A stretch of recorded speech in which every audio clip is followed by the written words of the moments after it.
it is my utmost pleasure to introduce our Pennsylvania chairman and host, Mr. Philip Kandal.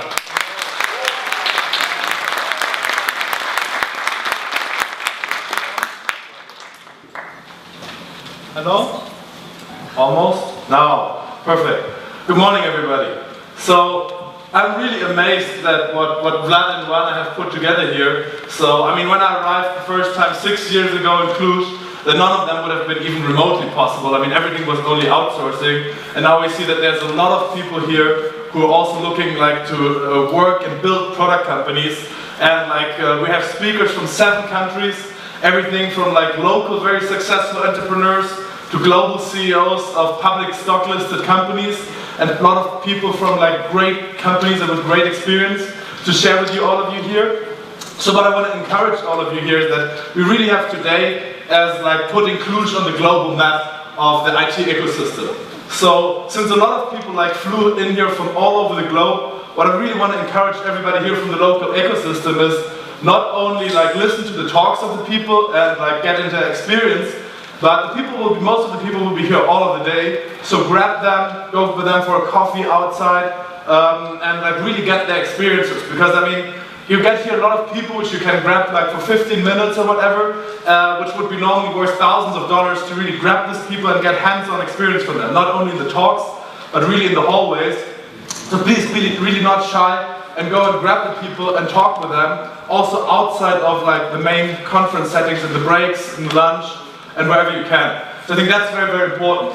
The second thing which I want to share also as a general thing is like, please tweet as much as you can that you share about this event. So the hashtag is obviously Techsylvania. So share what you've learned here, ask questions on Twitter, so we'll of course be watching the Twitter streams and see if you have any suggestions or requests to the people. Then do that. We'll also have as many Q&As as possible with the people, because it's obviously a lot of the talks you could also watch on YouTube, but here really the key advantage for you is that you have the people here. You can ask them either in the session if we have time, or you can ask them otherwise.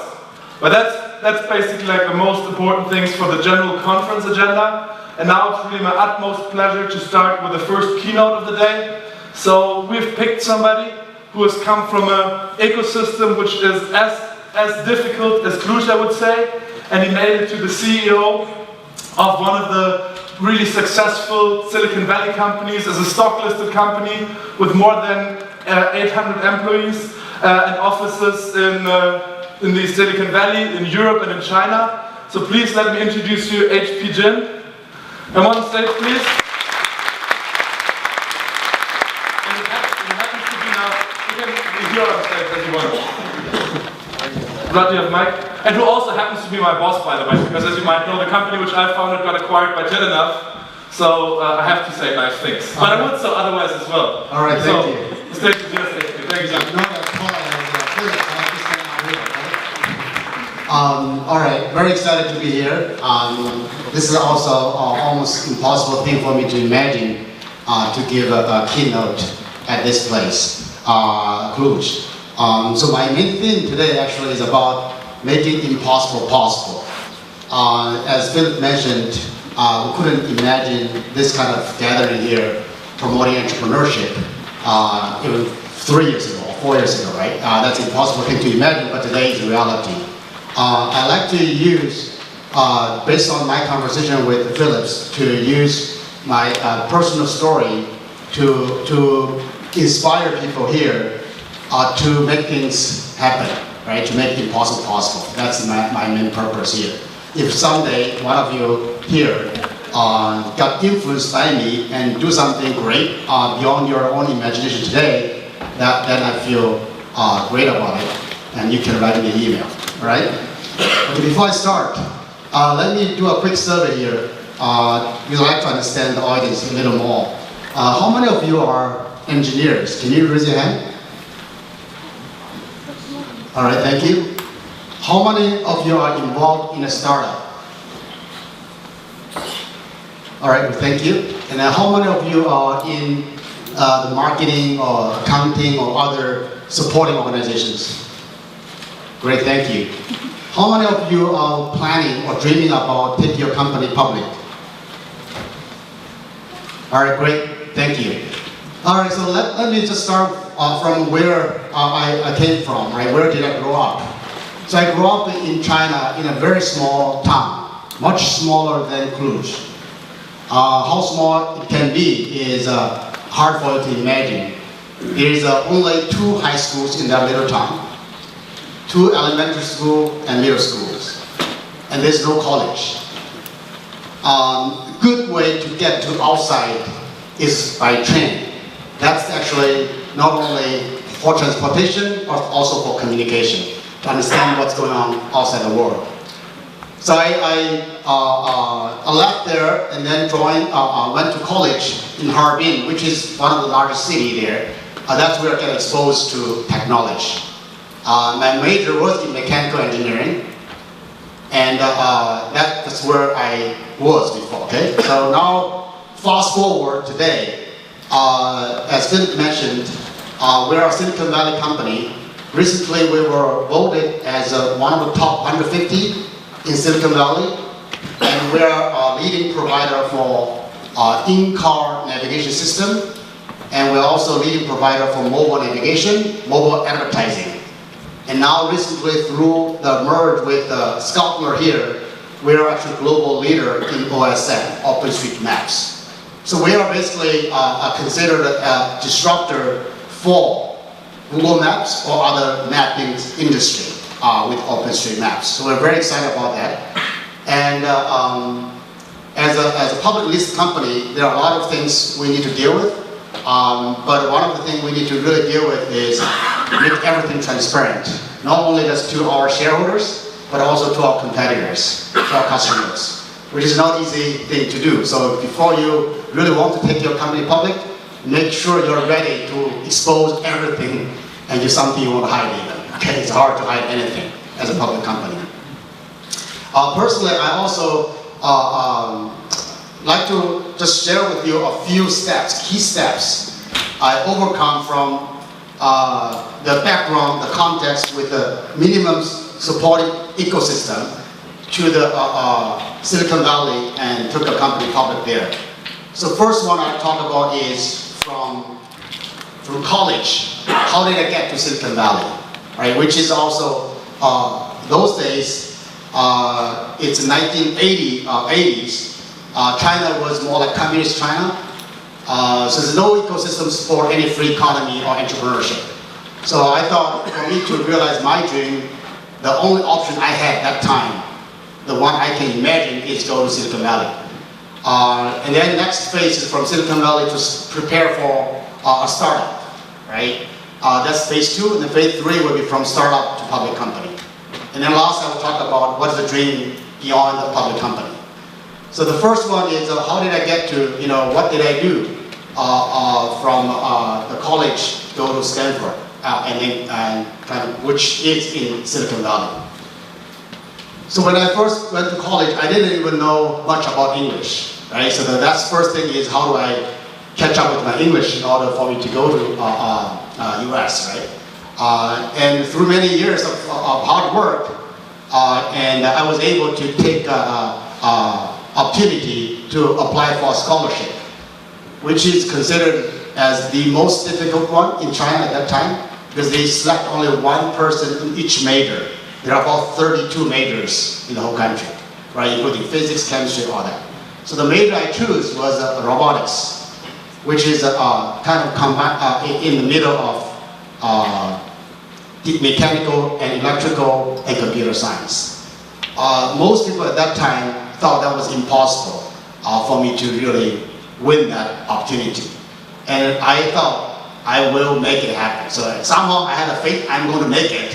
And then the result is I did make it. So that was the first taste of making impossible possible, right? So that I get to Silicon Valley, go to Stanford University, then also I then I was preparing for a startup, right? So at school, my dream to Silicon Valley is to start a company. Stanford is the means to get there, right? So I was able to make a few decisions, I think right decisions to get closer. Number one, from mechanical engineering, which is difficult, because that's more like declining industry at that time. So I have to change my major right, to get close to what is really a booming industry, which is computer science or electrical engineering. And for me to jump into that, it's very difficult directly, right? So I applied for aeronautics and astronautics, which is also closer to WE. And in the end, I got a PhD in aero-astro and also PhD minor in WE.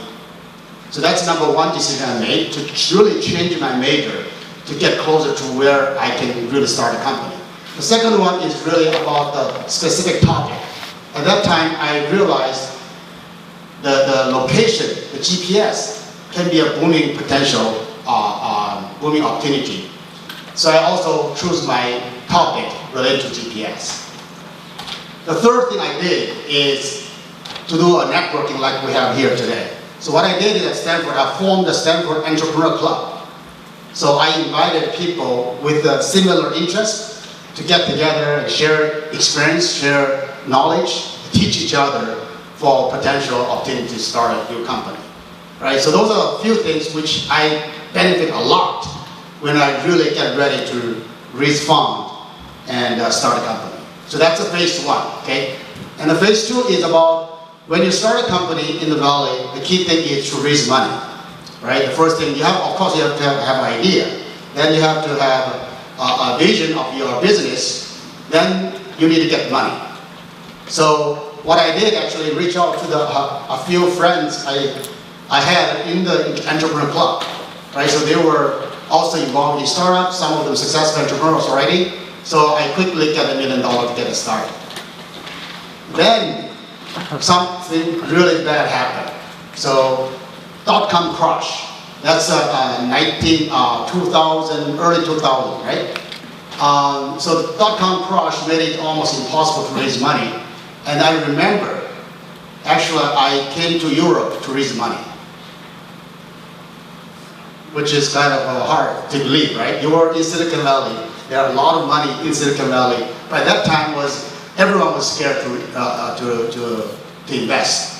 So actually, the day I came to Europe was the day of 9/11. Right? So I slept one night in London, and then the second day I wake up, 9/11. So it's all over the TV, the news, right? So that's made it even more difficult to raise money.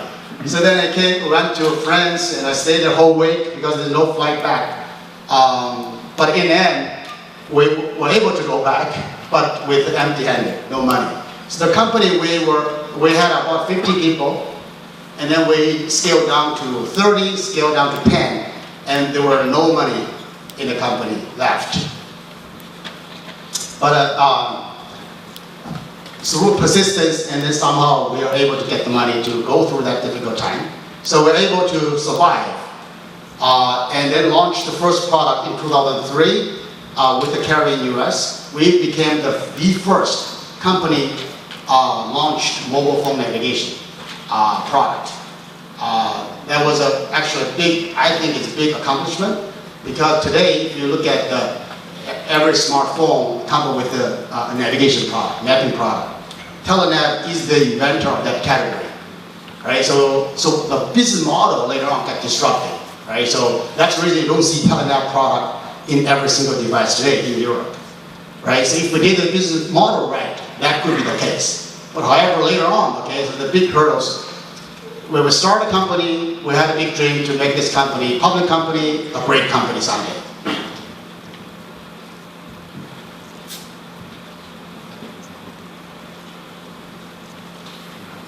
As we launched the first one, then we later launched with another carrier, AT&T, Sprint, so we become the #1 mobile phone navigation provider in the US, and in terms of number of users in the world as well.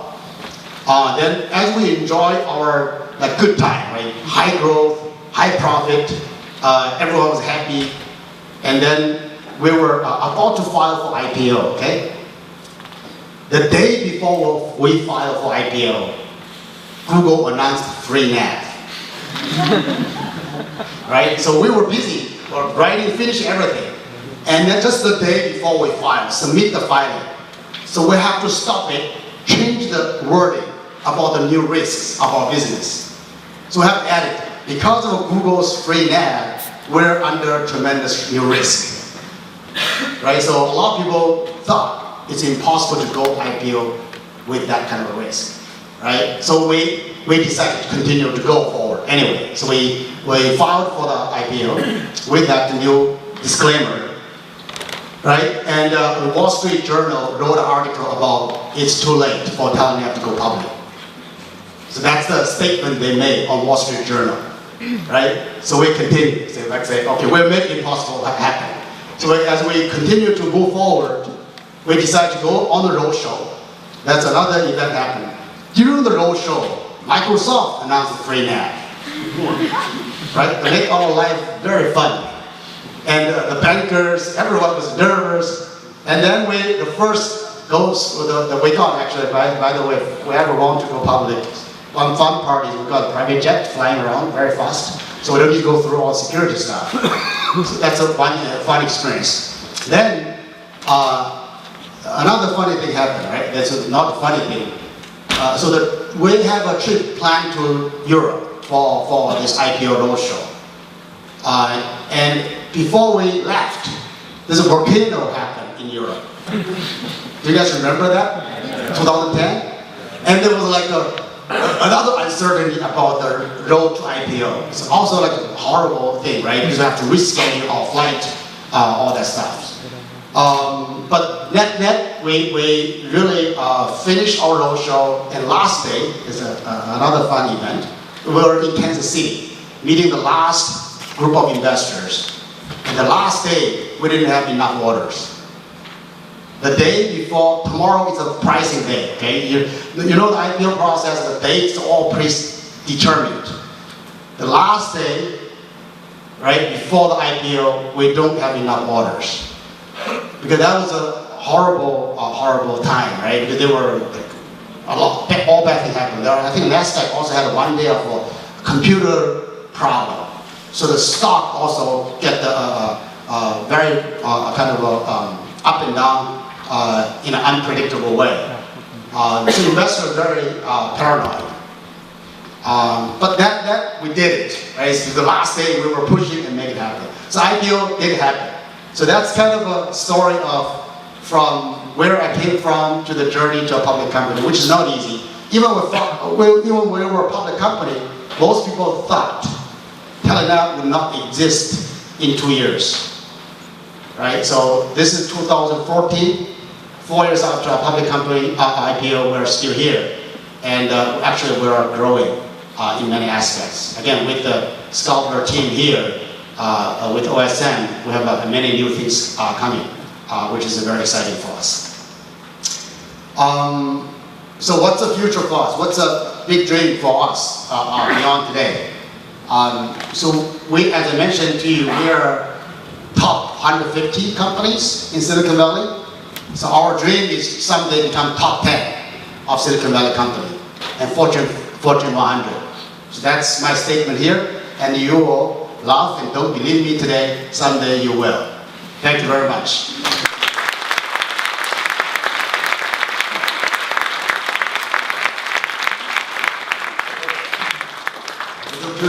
Thank you very much, HP. Yeah, that was very inspiring. So we have time for questions from the audience. So just raise your hand if you want to ask a question. We have somebody with a microphone who will come to you. So there we have the first question.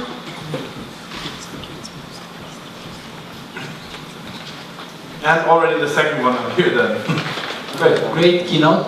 Can you tell us about the challenges you had during the first 2 years of activity with the Telenav? So the first 2 years, really, when you do a startup, especially a product company, right, it's market readiness. Because we introduced this new concept, the market wasn't ready. This market wasn't ready. One aspect is where the infrastructure wasn't ready, which is very difficult for us. Because without infrastructure, you cannot launch a product, which is GPS-enabled phones. Second one, of course, the macro environment at that time, dot-com crash, made it even worse. Right? So those are the two most difficult problems you cannot really overcome on your own. So that time, I think persistence is the key. If you do believe in your vision, sometimes you need to hang in there to wait for the market to be ready for you to really grab. Thank you. From here then. Hi, thank you very much for this great presentation. I have a question about in your early days when you ran your first funding round. At what point was your product? Was it just a vision? Did you have a prototype? Like, how did you persuade people to invest money in you? Because I can imagine that kind of product, it wasn't little money you needed back then. So the product is a PowerPoint. So I had a PowerPoint for the product description. That's again, those days in Silicon Valley, PowerPoint is enough. Actually, it's not only, you don't have to have a long PowerPoint. Like 7-page PowerPoint will be enough for you to raise money. Of course, it's about credibility. Okay, investing is about believing, right? So as I mentioned, I raised the first round of money from all my friends, right? So the trust you build through early interaction with them, right? You have kind of shared your dream with them before. So they kind of knew you had been working hard on the products, and they trust you, and they don't want to bet on you, right? So it's really about the person. So the networking is very important, right? And your idea, your kind of spirit to really go after this is not like one try. They know you're not going to give up easily on this, right? So they feel confident to give the money to you. At least you're not going to waste the money. So Darren was community citizen. So I have a point in our life. So we have a point in our life that connected us is the volcano. So I made the first augmented reality business conference in Berlin in 2010, April 23, 24. I think you remember these days. Okay. I have a question. You said vision and will. So my question is, what was the point in your life or in your, in your career that you said, I will do this, and you're really down when it was a point in your life? What? I didn't follow that. So you're really down, but you said, I will do it, and you make. Oh, I see. You continue, yeah. So there are many times, as mentioned, it was almost feels like impossible, right? For example, when we ran out of money, that was in Christmas time. And then I told our team, Telenav, without pay, I said, you guys go look for jobs. So they went out and looked for jobs. And 4 of them immediately offer. Came back to me, said, HP, I got offers. Christmas time, actually it's hard to find a job. 4 of them got a job. And what do I do? Right, so then I told the 3 of them, said, you guys stay, don't go. Go back and ask them to extend offer. They went back, some of them got extension, some of them didn't get extension. I said, go back again. If they love you, they give extension. But the 3 of them stayed with us. One of them, he has family, and has wife, kids. I told him to go to accept the offer. So what I told them is, let's wait until end of February. If I don't get money, you all leave. We finish, right? But we got the money before February 2020. I think the February is no 31st, 28th, something. But the idea is, sometimes your persistence and also some luck is involved there too, right? So it's not everything. You just stay there will make it work. But somehow for us, we stayed long enough. Of course, a lot of things happen during the process, right? So how you convince investors to invest money? What I did is actually at that time I didn't have money in my pocket. Basically, I borrowed the money, and then as I borrow money, invest in the company. I told the investor, if I don't get any return, I'm sure I can find a way to pay him back. But if there's a good return for the investment, all the money goes to that particular friend. So the new investor thought this is a good determination. So then they invest, right? The idea is you have to go extra persistence. Most people thought you're stupid. Seriously, most people thought that's not the wise decision to hang in there. But you go against that. And then sometimes God is favoring you because of your persistence. All right? Thank you very much. Thank you. So we have here and here. So here and then. Hi, maybe more of a technical question. I did remark you mentioned at that point that you were the leader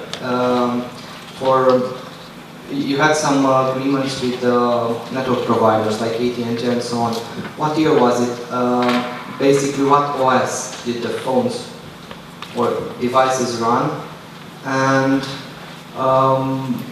what was the network speed? So how did navigation work at that time? So the first one was J2ME, the feature phone on IDEN network.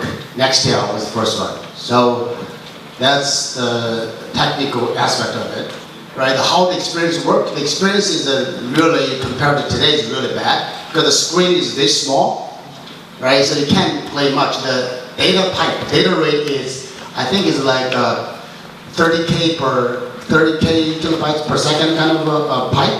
So you can only stream very small data, and then you use the voice space with icon. There's no map on the screen. So that was the first one. Thank you. Hi.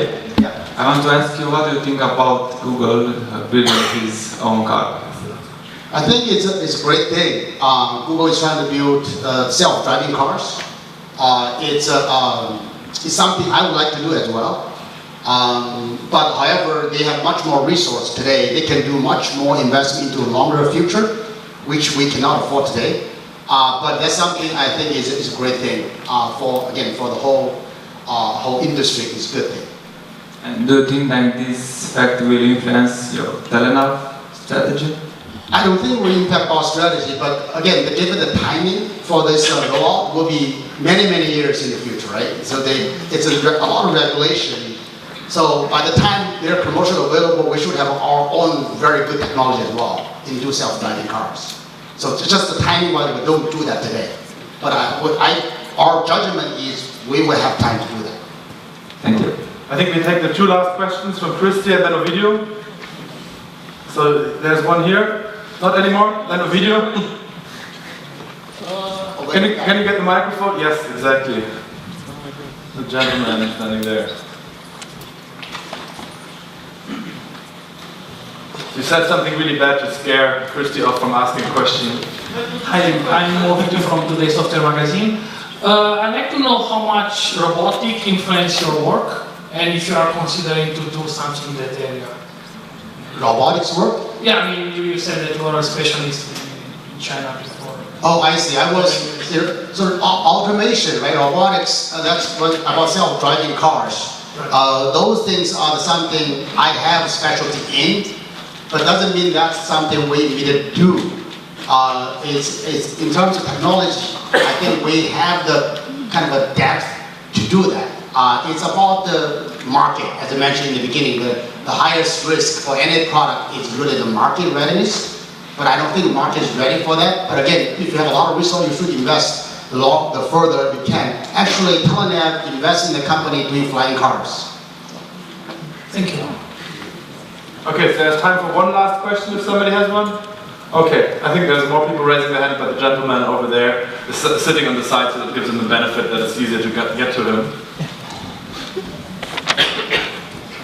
I'm surprised there are many questions like this.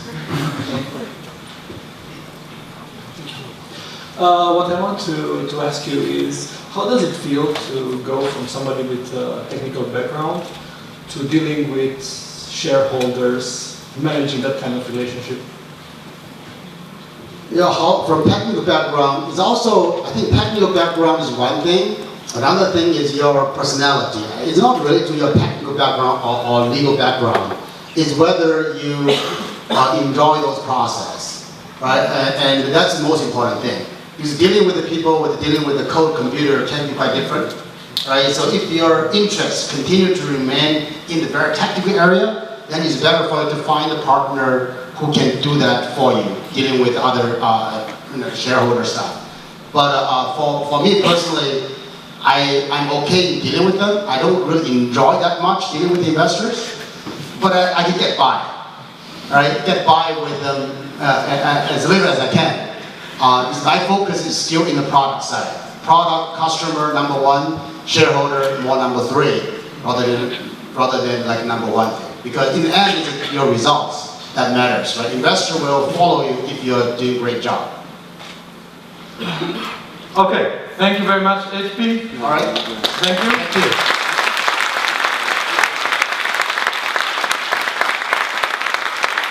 Please, as I said earlier, use the opportunity, HP, he will be here during at least until the lunch break.